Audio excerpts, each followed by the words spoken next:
justamente uma das melhores campanhas de rádio que eu vi nos últimos tempos. É sobre a dificuldade de se criar para o meio rádio. Foi a campanha mais premiada de rádio do Brasil no passado. E ganhou muitos prêmios fora também. Por acaso foi criado por um português, que é o Hugo, que é amigo meu. Ou seja, juntou tudo. Um amigo meu faz uma campanha para isso, que tem a ver com Spot Rádio, tem a ver com o tema da conferência. Eu queria tentar passar. É rapidinho, Vamos mas ver. são divertidos. Vamos ver. Tem um que talvez fira um bocadinho de sociabilidade, né? Assim, uma coisa de humor. Não é nem o primeiro que eu vou passar. Só espero que entre. Essas coisas nem sempre funcionam. Teodoro era um boneco ventríloco. Eu sou um ventríloco. Muito entusiasmado. Eu sou um ventríloco. Diria mesmo histérico. Eu sou um ventríloco. Era gago. Eu sou um ventríloco. Fanhoso. Eu sou um ventríloco. Tinha 85 anos. Eu sou um ventríloco. E falava com sotaque mexicano. Eu sou um ventríloco. Ataque, produtora de som. Põe a gente à prova. Muito bom. Tem mais um, ou 3 anos? Um pouquinho mais alto, por favor.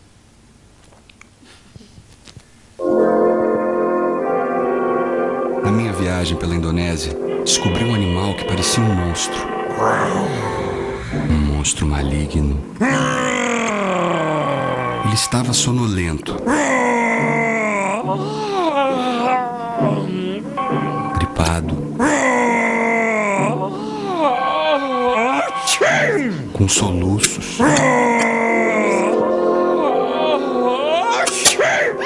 E era gay.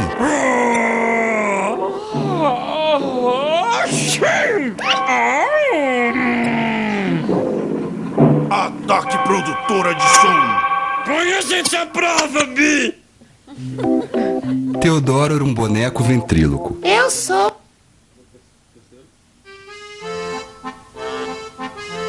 A minha ex-namorada era boa de cama. Ela gemia. Ai. Bastante. Ai. E bem alto. Chato é que parecia um jumento. O jumento fazendo aula de aeróbica. E quando gozava, parecia uma ambulância. Uma ambulância com os pneus derrapando.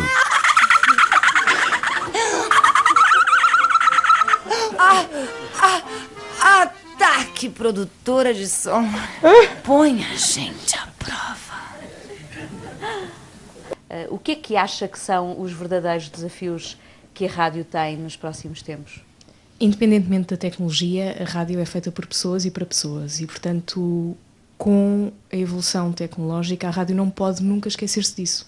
Caso contrário, deixa de ser rádio. Ou seja, se nós tivermos uma playlist de música, nós temos exatamente isso. Temos uma playlist de música que pode ter sido escolhida por alguém na rádio ou preparada pela estrutura de comunicação da própria rádio, mas não deixa de ser uma playlist de música. E os ouvintes ligam-se às pessoas, ao que as pessoas estão a transmitir, à comunicação verbal. Ligam-se também à música. Mas a música é a segunda parte, porque a música está disponível em tantas plataformas e de forma tão acessível, inclusivamente pirateando, não é? Portanto, termos música que queremos, que gostamos, quando queremos, como queremos, é cada vez mais simples e rápido. E, portanto, a rádio, se está a estruturar toda a sua comunicação só na música, vai perder ouvintes, porque esses ouvintes vão querer exatamente aquilo que procuram, não necessariamente aquilo que a rádio tem para lhes dar. Mas não acha, peço desculpa interromper, mas tenho que o fazer, não acha que isso acontece porque os próprios orçamentos que a rádio tem também são eles mais curtos? É um meio em que tem vindo a assistir a algum desinvestimento? Há menos dinheiro para fazer. Há aqui muitos fatores associados. Seja como for, a rádio continua a ter pessoas. E, portanto, eu não acredito na estratégia de mais música e menos palavra. Não acredito. Acho que podemos ter muita música, mas também temos de ter... Não é muita palavra, não é a palavra em vazio, não é a palavra em abstrato, não é a palavra oca. Mas é a palavra que cria relação. Exatamente. É o criar de emoções junto dos ouvintes. É aproximarmos-nos dos ouvintes, é sabermos como comunicar com os ouvintes e como estabelecer um elo de ligação. Hoje em dia, boa parte desse elo também se está a estruturar através das redes sociais, em que os ouvintes estão na rede, os locutores estão na rede e vão partilhando e trocando. E tem havido alguns exemplos, principalmente na RFM. Há em várias estações, bons exemplos, tanto no grupo Renascença, como no grupo Média Capital, inclusivamente na RTP. Há bons exemplos nos vários grupos, em estações de cada um deles. Seja como for, aquilo que eu acho que é o maior desafio é exatamente esse, é de ligar quem está do lado de lá a quem está do lado de cá. Porque uma das coisas mais curiosas é que muitas vezes dizia-se que a rádio e tal, MP3, agora a rádio vai perder ouvintes por causa dos leitores de MP3. Perde. Mas o leitor de MP3 é um brinquedo. E como qualquer brinquedo, nós exploramos o brinquedo, andamos com o brinquedo, durante os primeiros dias o brinquedo é o máximo, o cares about radio, eu quero é o meu leitor de MP3, quero o meu iPod, mas depois aquilo é mais do mesmo. Sou eu que lá coloco a música, portanto fui eu que a selecionei. E por mais random, shuffle, genius, ou seja lá qual for a funcionalidade que exista para misturar as músicas, falta a palavra, falta o lado humano que a rádio tem. E, portanto, este lado humano que a rádio tem, esta ligação que consegue estabelecer com os ouvintes, aliado ao fator surpresa, porque nós na rádio nunca sabemos qual é a música que vem a seguir, e podemos ser surpreendidos numa RFM com uma música pimba, e eu ontem fui, porque por acaso piquei a RFM e ouvi e pensei, o que é isto? E percebi imediatamente o que era aquilo, era uma brincadeira da RFM em relação ao Facebook. E fiquei a ouvir até ao fim. Mas outra pessoa poderia ter ouvido os primeiros acordes e ter dito, medo, o que é isto? E mudava imediatamente. Portanto, eles correm estes riscos. O mesmo aconteceu com a rádio comercial, quando fez aquela brincadeira com o nome do pai da criança, aquela história Exatamente.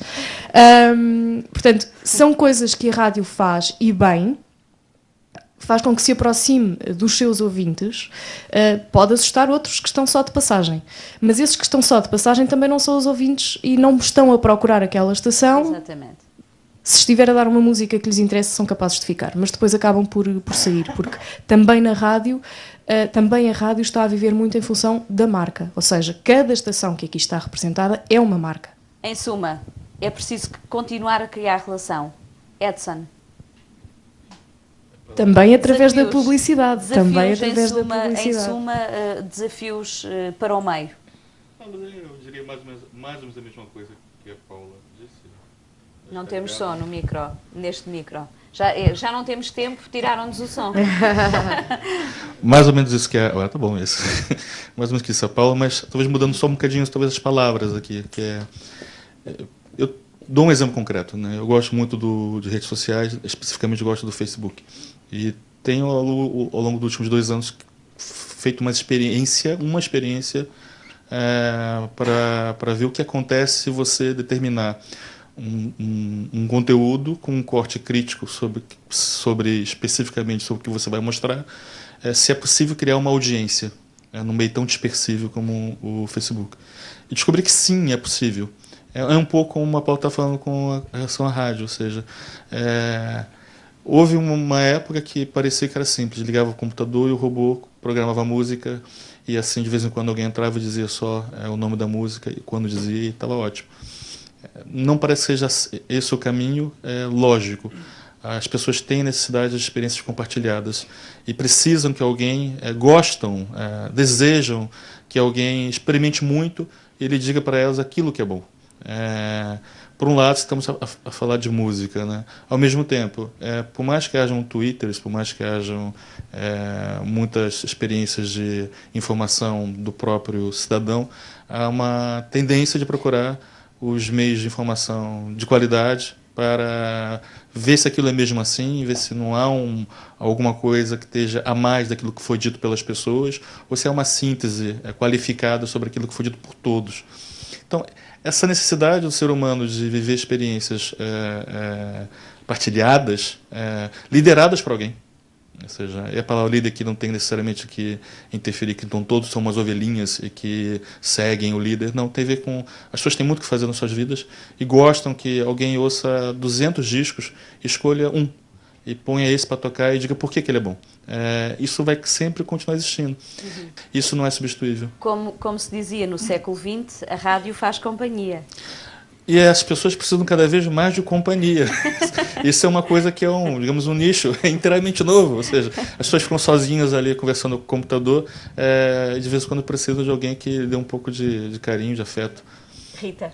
É muito difícil acrescentar mais alguma coisa. São estas mesmo. É a surpresa, é o espaço partilhado. Faz muita falta, de facto, pelas razões que a Paula e o Edson disseram tão bem, o ponto de vista, ou seja, realmente o endosso, não é? A capacidade de ter uma notícia, de ter uma síntese de notícias e de ter um ponto de vista assinado, expresso. Faz-nos falta isso, porque informação, notícias há muita, não é? E faz-nos falta esse endosso. E é também um lado emocional que a rádio pode ter de fazendo companhia, de surpreender, de entreter, de nos proporcionar de facto momentos muito bons, que são o oposto de nos isolarmos em ilha, com o nosso iPod, com o nosso shuffle, com o nosso... e muitas vezes esses momentos são extraordinários e criam depois uma afinidade, uma lealdade, um comportamento de consumidor muito interessante. Eu, por exemplo, eu vario, obviamente, e ouço as rádios todas em que faço, das quais sou anunciante por dever profissional, mas tenho uma rádio de eleição que ouço mais.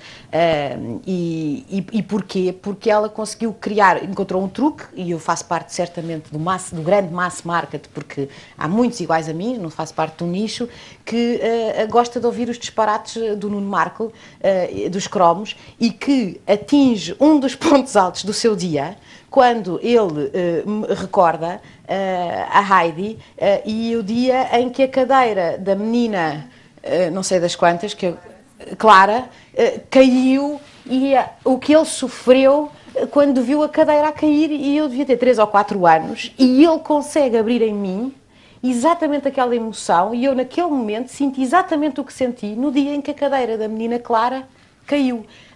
E isso para mim é uma magia que faz parte do showbiz, não é? Que é o entretenimento, e a rádio tem para mim muito essa função. Desta nossa conversa toda, eu acho que se retira um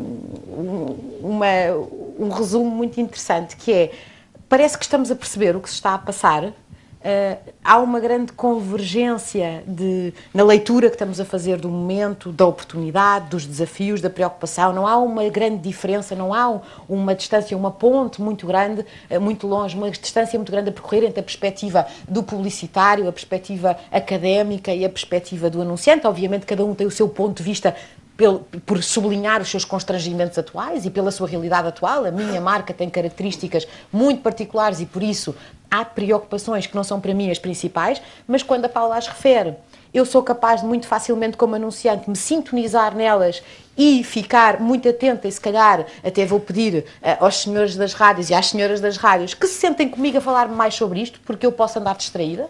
E como anunciante tenho a obrigação de fazer uma parte do trabalho de casa que se calhar hoje não é prioritário para a minha marca, mas se calhar pelo aquilo que a Cristina disse amanhã, porque os jovens de 19 anos de hoje são os jovens de 35 da manhã, eu tenho de fazer esse trabalho de casa, mas mesmo os anúncios que o Edson mostrou, é muito engraçado porque é um dos desafios do anunciante, é um desafio do criativo, mas também é um desafio do anunciante. Eu devo dizer-lhes que um dos momentos altos do BES, semanalmente, é quando chega ao spot de rádio da semana, há uma pessoa responsável pela qualidade da comunicação em geral e da rádio, que é a Maria José, que está aqui sentada na primeira fila. Ela ouve o rádio, se o rádio está suficientemente bom para me mostrar, diz vou ir ver contigo, se não estiver, diz chumbei o rádio, nem pensar, e chumbamos muitas vezes, porque somos muito exigentes.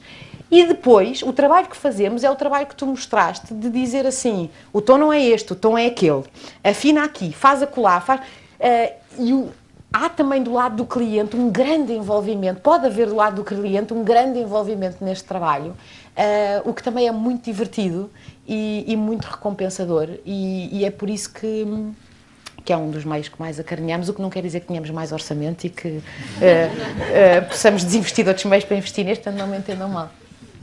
Bom, eu acho que com o tempo que já não nos resta, não há muito mais para acrescentar, haveria muito mais para conversar seguramente, é um tema riquíssimo e que daria para uma manhã inteira, mas eu estou por terminada esta conversa. Agradeço ao Edson, à Paula e à Rita por terem partilhado connosco as suas experiências.